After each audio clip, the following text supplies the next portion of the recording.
Episode 3 of still shining start होता है जब ऊना अपनी लाइफ के एक नए फेज में एंटर करती है और सियोंग चैन के रेकमेंड किए हुए होटल में पार्ट टाइम जॉब शुरू करती है। अपने पहले ही दिन पर उसे काम की डिमांडिंग नेचर का एहसास हो जाता है। जब वो घर वापस आती है तो वो फिजिकली और मेंटली दोनों तरह से कम्प्लीटली एग्जॉस्टेड होती है। लेकिन इतनी थकान के बावजूद वो सियोंग चैन को बताती है कि उसे काम फिर भी अच्छा लगा, जो उसकी डिटर्मिनेशन और ग्रोथ के लिए विलिंगनेस को दिखाता है। सियोंग चैन उसकी मेहनत को देखकर उसे एनकरेज करता है और सजेस्ट करता है कि वो समर इंटर्नशिप्स के लिए भी अप्लाई करे इसी होटल में। वीकेंड आता है और ऊना सोल ट्रैवल करती है ताइसियो से मिलने के लिए। उनका टाइम साथ में वार्म और कंफर्टिंग होता है, जो उनकी बिजी रूटीन से एक छोटी सी ब्रेक देता है। अपनी मुलाकात के दौरान ऊना अपनी न्यू जॉब के बारे में डिटेल में बताती है, कैसे ये चैलेंजिंग है लेकिन रिवॉर्डिंग भी। वो इंटर्नशिप अपॉर्चुनिटी का भी जिक्र करती है जो सियोंग चैन ने सजेस्ट की थी, और बताती है कि इंटर्न्स को अलग डॉर्मेट्री में रहना होता है। वो अपनी होप्स भी शेयर करती है कि वो किसी ऐसे डिपार्टमेंट में काम करे जहां वो अपनी स्किल्स प्रॉपर्ली यूज कर सके और अपना फ्यूचर बिल्ड कर सके। खाने के बाद ताइसियो ऊना को बस स्टॉप तक छोड़ने जाता है। उनकी बातचीत काम होती है, लेकिन उनकी ग्रोइंग रिस्पॉन्सिबिलिटीज की वजह से उनके बीच एक हल्का सा डिस्टेंस फील होता है। जाने से पहले ताइसियो प्रॉमिस करता है कि वो अगले वीकेंड उसे फिर मिलने आएगा। अगला वीकेंड आता है और ऊना काम से और भी ज्यादा थकी हुई घर लौटती है। फिर भी वो ताइसियो से मिलने के लिए तैयार होती है। ताइसियो फिर से चुपके से उसके रूम में आ जाता है ताकि वो उसके साथ वक्त गुजार सके, लेकिन इस बार सियोंग चैन उसे घर में एंटर करते हुए देख लेता है और क्लियरली अपसेट हो जाता है। घर के अंदर सोह्योन सियोंग चैन से कहती है कि वो ऊना के लिए खाना लेकर जाए, लेकिन वो मना कर देता है और कहता है कि वो खुद ले जाए। जब सोह्योन ऊना के रूम के पास जाती है तो उसे अंदर से ताइसियो की आवाज सुनाई देती है। शॉक्ड और अपसेट होके वो तुरंत दरवाजा खोलने के लिए कहती है। जब सामना होता है, ताइसियो सच बताता है कि वो और ऊना रिलेशनशिप में है और चुपके आने के लिए माफी मांगता है। लेकिन ऊना का रिएक्शन अलग होता है। वो गिल्टी फील करने के बजाय इरिटेट हो जाती है और सोह्योन पर इल्जाम लगाती है कि वो ज्यादा इंटरफेयर करती है और पेरेंट की तरह बिहेव करती है। घर का टेंशन और ज्यादा बढ़ जाता है, जो ऊना के इमोशनल स्ट्रेस को रिफ्लेक्ट करता है। उस रात बाद में ऊना और ताइसियो बैठकर अपने फ्यूचर के बारे में बात करते हैं। ऊना कन्फेस करती है कि घर का कांस्टेंट टेंशन उसे अनहैप्पी और इमोशनली ड्रेन्ड बना देता है। ताइसियो उसे शांत होकर सुनता है और उसे कंफर्ट करने की कोशिश करता है, कहता है कि वो प्रेजेंट पर फोकस करे इंस्टेड ऑफ फ्यूचर के बारे में ज्यादा सोचने के। इसी वक्त ताइसियो को उसका सीनियर अप्रोच करता है एक रिसर्च प्रोजेक्ट के लिए, जो ग्रेजुएशन के बाद ज्वाइन किया जा सकता है। लेकिन ताइसियो अपनी पोजीशन क्लियर कर देता है। वो कहता है कि वो फर्दर स्टडी नहीं करना चाहता और यूनिवर्सिटी खत्म होते ही जॉब स्टार्ट करना चाहता है, जो उसकी फैमिली के लिए रिस्पॉन्सिबिलिटी को दिखाता है। दूसरी तरफ यूना अगले सैटरडे के लिए ताइसियो के साथ मिलने का प्लान बनाती है। ताइसियो अपना स्केड्यूल चेक करता है और देखता है कि उस दिन उसकी सेल्फ स्टडी सेशन है। वो यूना को प्रायोरिटी देता है और सेशन संडे पर शिफ्ट कर देता है और प्लान कंफर्म करता है। लेकिन चीजें प्लान के मुताबिक नहीं होती। सियोंग चैन यूना को कॉल करता है और होटल में एक नया अपॉर्चुनिटी बताता है। वो कहता है कि यूना यून दाजंग से मिले, जो वीआईपी हॉल मैनेजर है और उसे अपने डिपार्टमेंट में पोजीशन ऑफर कर रही है। जब यूना मैनेजर से मिलती है तो उसे वही दिन ज्वाइन करने को कहा जाता है जिस दिन उसका ताइसियो के साथ प्लान होता है। बिना ज्यादा सोचे यूना ऑफर एक्सेप्ट कर लेती है। बाद में उसे याद आता है कि उसने पहले ही ताइसियो के साथ प्लान बनाया था। दूसरी तरफ ताइसियो अपना पूरा स्केड्यूल क्लियर कर देता है सिर्फ यूना के साथ वक्त गुजारने के लिए। वो कई ट्यूटरिंग सेशंस कैंसिल कर देता है, जिससे स्टूडेंट्स के पेरेंट्स नाराज हो जाते हैं, खासकर जब एग्जाम्स नजदीक होते हैं। उस रात ताइसियो ह्योंगसक के ट्यूटरिंग सेंटर में होता है, जहां उसकी मुलाकात इम आसोल से होती है, जो एक स्ट्रिक्ट और डिसिप्लिन स्टूडेंट है। जब ताइसियो थोड़ी देर के लिए नैप लेने की कोशिश करता है, आसोल कंप्लेन करती है कि किसी ने उसकी रिजर्व्ड सीट ले ली है, जो वहां के टेंस एनवायरनमेंट को और हाईलाइट करता है। बाद में जब ताइसियो एक और स्टूडेंट को ट्यूटर कर रहा होता है, एक पेरेंट उसे सेम दिन एक्स्ट्रा क्लास लेने के लिए कहता है, जिस दिन उसका यूना के साथ प्लान होता है। ताइसियो पहले मना कर देता है, लेकिन उसी वक्त यूना का मैसेज आता है कि उसे उस दिन काम करना पड़ेगा। फ्रस्ट्रेटेड और डिसअपॉइंटेड होके ताइसियो आखिरकार एक्स्ट्रा क्लास के लिए हाँ कर देता है। जब वो डॉर्म वापस जा रहा होता है, ह्योंगसक उसे कॉल करता है और याद दिलाता है कि वो मेहनत से पढ़ाई करे, क्योंकि उनके ग्रैंड पेरेंट्स उनके लिए बहुत मेहनत कर रहे हैं। ये बात ताइसियो के already heavy sense of responsibility को और गहरा बना देती है। अगले कुछ हफ्तों में दोनों अपनी अपनी जिंदगी में बिजी होते जाते हैं। तेसियो अपना ज्यादा वक्त पढ़ाई और ट्यूटरिंग में लगा देता है, जबकि यूना अपनी जॉब पर फोकस करती है और धीरे धीरे होटल गेस्ट्स हैंडल करने में कॉन्फिडेंट होती जाती है। अपने फाइनल एग्जाम्स के बाद तेसियो यूना को मैसेज करता है कि वो उसे होटल में मिलने आएगा। यूना कहती है कि उसके पास ज्यादा फ्री टाइम नहीं है, लेकिन वो लंच ब्रेक के दौरान थोड़ी देर के लिए मिलने के लिए अग्री करती है। तेसियो जल्दी पहुंच जाता है और उसका इंतजार करता है, लेकिन यूना अपने काम और कोलीग्स के साथ बिजी होने की वजह से लेट हो जाती है। जब वो फाइनली मिलते हैं तो उनका टाइम बहुत लिमिटेड होता है, क्योंकि यूना यूनिफॉर्म में होती है और पब्लिक एरिया में फ्रीली इंटरैक्ट नहीं कर सकती। उनकी छोटी सी मुलाकात के दौरान तेसियो कहता है कि वो समर ब्रेक के दौरान यहीं रहेगा और उम्मीद करता है कि वो ज्यादा वक्त साथ गुजार पाएंगे। लेकिन तभी सेओंग चान वहां आ जाता है और यूना से सवाल करता है कि वो यूनिफॉर्म में तेसियो से क्यों मिल रही है। जब तेसियो वापस जा रहा होता है, यूना उसके पीछे भागकर उससे माफी मांगती है कि वो ज्यादा वक्त नहीं दे पाई। फिर वो जल्दी से अपने काम पर वापस चली जाती है, जबकि तेसियो बस पकड़कर सियोल के लिए निकल जाता है। बस में तेसियो अपनी ग्रैंडमदर को लगेज के साथ स्ट्रगल करते हुए देखता है और मदद के लिए उतरने की कोशिश करता है, लेकिन उससे पहले उसके ग्रैंडफादर आ जाते हैं और उनकी मदद कर देते हैं। ये सब देखकर तेसियो इमोशनल हो जाता है और उसकी आंखों में आंसू आ जाते हैं। सियोल वापस आकर तेसियो अपने सीनियर से फिर बात करता है और क्लियरली कहता है कि वो स्टडी कंटिन्यू नहीं करना चाहता और जल्दी से जॉब स्टार्ट करना चाहता है। दूसरी तरफ यूना सेओंग्यू और सोह्योन को बताती है कि वो इंटर्नशिप के शुरू होते ही डॉर्मेट्री में शिफ्ट होने वाली है। सेओंग्यू उदास होता है, लेकिन फिर भी उसे स्पेस देता है। अगली सुबह यूना अपने फादर से कहती है कि वो अपना ख्याल रखें और सोह्योन से कहती है कि वो उनका ध्यान रखें। इसके बाद वो डॉर्मेट्री में शिफ्ट हो जाती है, जबकि तेसियो अपने ग्रैंड पेरेंट्स के घर वापस चला जाता है। तेसियो सोचता है कि वो यूना से काम के बाद मिलेगा, इसलिए वो दिन भर अपने ग्रैंडफादर के साथ छोटे मोटे काम करता है। उसे पता नहीं होता कि यूना डॉर्म में शिफ्ट हो चुकी है, इसलिए वो उसका इंतजार करता रहता है। आखिरकार वो यूना को कॉल करता है और वो उसे सच बताती है। जब वो मिलते हैं तो उनकी कॉन्वर्सेशन बहुत हैवी और इमोशनल होती है। दोनों को एहसास होता है कि उनकी जिंदगियां अब कितनी अलग हो चुकी हैं। यूना कहती है कि उनके शेड्यूल्स कभी मैच नहीं करते और सजेस्ट करती है कि वो रिलेशनशिप को खत्म कर दे। वो कहती है कि स्ट्रगल करते रहने से बेहतर है कि वो अभी एंड कर दे। तेसियो क्लियरली हार्ट ब्रोकन होता है, लेकिन फिर भी उसकी बात मान लेता है। अगले कुछ हफ्तों में यूना अपने काम पर फोकस करती है, लेकिन कभी कभी वो उन प्लान्स को याद करती है जो उसने तेसियो के साथ फ्यूचर के लिए बनाए थे।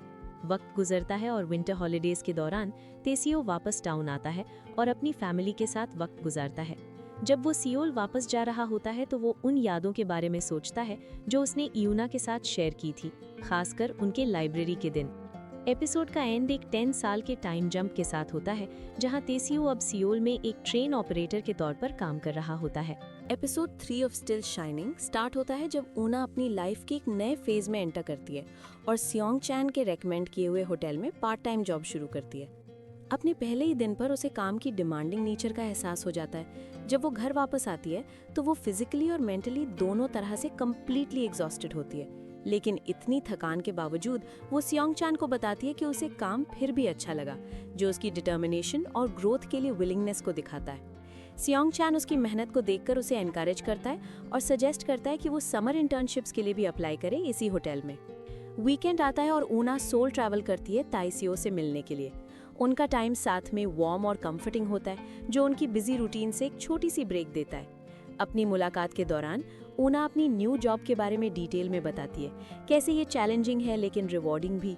वो इंटर्नशिप अपॉर्चुनिटी का भी जिक्र करती है जो सेओंग चान ने सजेस्ट की थी, और बताती है कि इंटर्न्स को अलग डॉर्मेट्री में रहना होता है। वो अपनी होप्स भी शेयर करती है कि वो किसी ऐसे डिपार्टमेंट में काम करे जहां वो अपनी स्किल्स प्रॉपर्ली यूज कर सके और अपना फ्यूचर बिल्ड कर सके। खाने के बाद ताइसियो ऊना को बस स्टॉप तक छोड़ने जाता है। उनकी बातचीत काम होती है, लेकिन उनकी ग्रोइंग रिस्पॉन्सिबिलिटीज की वजह से उनके बीच एक हल्का सा डिस्टेंस फील होता है। जाने से पहले ताइसियो प्रॉमिस करता है कि वो अगले वीकेंड उसे फिर मिलने आएगा। अगला वीकेंड आता है और ऊना काम से और भी ज्यादा थकी हुई घर लौटती है। फिर भी वो ताइसियो से मिलने के लिए तैयार होती है।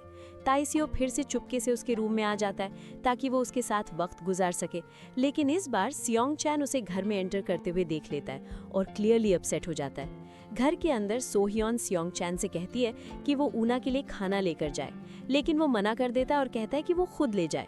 जब सोह्योन ऊना के रूम के पास जाती है तो उसे अंदर से ताइसियो की आवाज़ सुनाई देती है। शॉक्ड और अपसेट होके वो तुरंत दरवाज़ा खोलने के लिए कहती है। जब सामना होता है ताइसियो सच बताता है कि वो और ऊना रिलेशनशिप में है और चुपके आने के लिए माफ़ी मांगता है। लेकिन ऊना का रिएक्शन अलग होता है। वो गिल्टी फील करने के बजाय इरिटेट हो जाती है और सोह्योन पर इल्ज़ाम लगाती है कि वो ज़्यादा इंटरफेयर करती है और पेरेंट की तरह बिहेव करती है। घर का टेंशन और ज़्यादा बढ़ जाता है, जो ऊना के इमोशनल स्ट्रेस को रिफ्लेक्ट करता है। उस रात बाद में ऊना और ताइसियो बैठकर अपने फ्यूचर के बारे में बात करते हैं। ऊना कन्फेस करती है कि घर का कांस्टेंट टेंशन उसे अनहैप्पी और इमोशनली ड्रेन्ड बना देता है। ताइसियो उसे शांत होकर सुनता है और उसे कंफर्ट करने की कोशिश करता है, कहता है कि वो प्रेजेंट पर फोकस करे इंस्टेड ऑफ फ्यूचर के बारे में ज्यादा सोचने के। इसी वक्त ताइसियो को उसका सीनियर अप्रोच करता है एक रिसर्च प्रोजेक्ट के लिए जो ग्रेजुएशन के बाद ज्वाइन किया जा सकता है। लेकिन ताइसियो अपनी पोजीशन क्लियर कर देता है। वो कहता है कि वो फर्दर स्टडी नहीं करना चाहता और यूनिवर्सिटी खत्म होते ही जॉब स्टार्ट करना चाहता है, जो उसकी फैमिली के लिए रिस्पॉन्सिबिलिटी को दिखाता है। दूसरी तरफ यूना अगले सैटरडे के लिए ताइसियो के साथ मिलने का प्लान बनाती है। ताइसियो अपना स्केड्यूल चेक करता है और देखता है कि उस दिन उसकी सेल्फ स्टडी सेशन है। वो यूना को प्रायोरिटी देता है और सेशन संडे पर शिफ्ट कर देता है और प्लान कंफर्म करता है। लेकिन चीजें प्लान के मुताबिक नहीं होती। सियोंग चैन यूना को कॉल करता है और होटल में एक नया अपॉर्चुनिटी बताता है। वो कहता है कि यूना यून दाजंग से मिले, जो वीआईपी हॉल मैनेजर है और उसे अपने डिपार्टमेंट में पोजीशन ऑफर कर रही है। जब यूना मैनेजर से मिलती है तो उसे वही दिन ज्वाइन करने को कहा जाता है जिस दिन उसका ताइसियो के साथ प्लान होता है। बिना ज्यादा सोचे यूना ऑफर एक्सेप्ट कर लेती है। बाद में उसे याद आता है कि उसने पहले ही ताइसियो के साथ प्लान बनाया था। दूसरी तरफ ताइसियो अपना पूरा स्केड्यूल क्लियर कर देता है सिर्फ यूना के साथ वक्त गुजारने के लिए। वो कई ट्यूटरिंग सेशंस कैंसिल कर देता है, जिससे स्टूडेंट्स के पेरेंट्स नाराज हो जाते हैं, खासकर जब एग्जाम्स नज़दीक होते हैं। उस रात ताइसियो ह्योंगसक के ट्यूटरिंग सेंटर में होता है, जहां उसकी मुलाकात इम आसोल से होती है, जो एक स्ट्रिक्ट और डिसिप्लिन स्टूडेंट है। जब ताइसियो थोड़ी देर के लिए नैप लेने की कोशिश करता है, आसोल कंप्लेन करती है कि किसी ने उसकी रिजर्व्ड सीट ले ली है, जो वहां के टेंस एनवायरनमेंट को और हाईलाइट करता है। बाद में जब ताइसियो एक और स्टूडेंट को ट्यूटर कर रहा होता है, एक पेरेंट उसे सेम दिन एक्स्ट्रा क्लास लेने के लिए कहता है, जिस दिन उसका यूना के साथ प्लान होता है। ताइसियो पहले मना कर देता है, लेकिन उसी वक्त यूना का मैसेज आता है कि उसे उस दिन काम करना पड़ेगा। फ्रस्ट्रेटेड और डिसअपॉइंटेड होके ताइसियो आखिरकार एक्स्ट्रा क्लास के लिए हाँ कर देता है। जब वो डॉम वापस जा रहा होता है, ह्योंगसक उसे कॉल करता है और याद दिलाता है कि वो मेहनत से पढ़ाई करे, क्योंकि उनके ग्रैंड पेरेंट्स उनके लिए बहुत मेहनत कर रहे हैं। ये बात ताइसियो के already heavy sense of responsibility को और गहरा बना देती है। अगले कुछ हफ्तों में दोनों अपनी अपनी जिंदगी में बिजी होते जाते हैं। ताइसियो अपना ज्यादा वक्त पढ़ाई और ट्यूटरिंग में लगा देता है, जबकि यूना अपनी जॉब पर फोकस करती है और धीरे धीरे होटल गेस्ट्स हैंडल करने में कॉन्फिडेंट होती जाती है। अपने फाइनल एग्जाम्स के बाद ताइसियो यूना को मैसेज करता है कि वो उसे होटल में मिलने आएगा। यूना कहती है कि उसके पास ज्यादा फ्री टाइम नहीं है, लेकिन वो लंच ब्रेक के दौरान थोड़ी देर के लिए मिलने के लिए अग्री करती है। ताइसियो जल्दी पहुंच जाता है और उसका इंतजार करता है, लेकिन यूना अपने काम और कोलीग्स के साथ बिजी होने की वजह से लेट हो जाती है। जब वो फाइनली मिलते हैं तो उनका टाइम बहुत लिमिटेड होता है, क्योंकि यूना यूनिफॉर्म में होती है और पब्लिक एरिया में फ्रीली इंटरैक्ट नहीं कर सकती। उनकी छोटी सी मुलाकात के दौरान ताइसियो कहता है कि वो समर ब्रेक के दौरान यहीं रहेगा और उम्मीद करता है कि वो ज्यादा वक्त साथ गुजार पाएंगे। लेकिन तभी सियोंग चान वहां आ जाता है और यूना से सवाल करता है कि वो यूनिफॉर्म में ताइसियो से क्यों मिल रही है। जब ताइसियो वापस जा रहा होता है, यूना उसके पीछे भागकर उससे माफी मांगती है कि वो ज्यादा वक्त नहीं दे पाई। फिर वो जल्दी से अपने काम पर वापस चली जाती है, जबकि ताइसियो बस पकड़कर सियोल के लिए निकल जाता है। बस में ताइसियो अपनी ग्रैंडमदर को लगेज के साथ स्ट्रगल करते हुए देखता है और मदद के लिए उतरने की कोशिश करता है, लेकिन उससे पहले उसके ग्रैंडफादर आ जाते हैं और उनकी मदद कर देते हैं। ये सब देखकर ताइसियो इमोशनल हो जाता है और उसकी आंखों में आंसू आ जाते हैं। सियोल वापस आकर ताइसियो अपने सीनियर से फिर बात करता है और क्लियरली कहता है कि वो स्टडी कंटिन्यू नहीं करना चाहता और जल्दी से जॉब स्टार्ट करना चाहता है। दूसरी तरफ यूना सियोंग्यू और सोह्योन को बताती है कि वो इंटर्नशिप के शुरू होते ही डॉर्मेट्री में शिफ्ट होने वाली है। सियोंग्यू उदास होता है, लेकिन फिर भी उसे स्पेस देता है। अगली सुबह यूना अपने फादर से कहती है कि वो अपना ख्याल रखें और सोह्योन से कहती है कि वो उनका ध्यान रखें। इसके बाद वो डॉर्मेट्री में शिफ्ट हो जाती है, जबकि ताइसियो अपने ग्रैंड पेरेंट्स के घर वापस चला जाता है। तेसियो सोचता है कि वो इयूना से काम के बाद मिलेगा, इसलिए वो दिन भर अपने ग्रैंडफादर के साथ छोटे मोटे काम करता है। उसे पता नहीं होता कि इयूना डॉम में शिफ्ट हो चुकी है, इसलिए वो उसका इंतजार करता रहता है। आखिरकार वो इयूना को कॉल करता है और वो उसे सच बताती है। जब वो मिलते हैं तो उनकी कॉन्वर्सेशन बहुत हैवी और इमोशनल होती है। दोनों को एहसास होता है कि उनकी जिंदगियां अब कितनी अलग हो चुकी हैं। इयूना कहती है कि उनके शेड्यूल्स कभी मैच नहीं करते और सजेस्ट करती है कि वो रिलेशनशिप को खत्म कर दे। वो कहती है कि स्ट्रगल करते रहने से बेहतर है कि वो अभी एंड कर दे। तेसियो क्लियरली हार्ट ब्रोकन होता है, लेकिन फिर भी उसकी बात मान लेता है। अगले कुछ हफ्तों में इयूना अपने काम पर फोकस करती है, लेकिन कभी कभी वो उन प्लान्स को याद करती है जो उसने तेसियो के साथ फ्यूचर के लिए बनाए थे। वक्त गुजरता है और विंटर हॉलीडेज के दौरान तेसियो वापस टाउन आता है और अपनी फैमिली के साथ वक्त गुजारता है।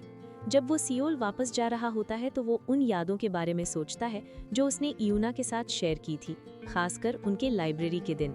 एपिसोड का एंड एक 10 साल के टाइम जंप के साथ होता है, जहां तेसियो अब सियोल में एक ट्रेन ऑपरेटर के तौर पर काम कर रहा होता है। Still shining episode 3 review. ये एपिसोड देखना काफी एग्जॉस्टिंग था, क्योंकि हमारे मेन लीड्स एक दूसरे के लिए टाइम निकालने में स्ट्रगल कर रहे होते हैं। काफी टाइम से वो अपनी रिलेशनशिप को मेंटेन करने की कोशिश कर रहे थे, और ऑनेस्टली देखा जाए तो उनका अलग हो जाना बिल्कुल नेचुरल लगता है। जिस तरह इयूना अपने फादर को अकेला छोड़ना नहीं चाहती थी, उसके बावजूद उसका इंटर्नशिप लेना और जॉब करना, वो भी उनसे दूर रहकर थोड़ा सेंस नहीं बनाता।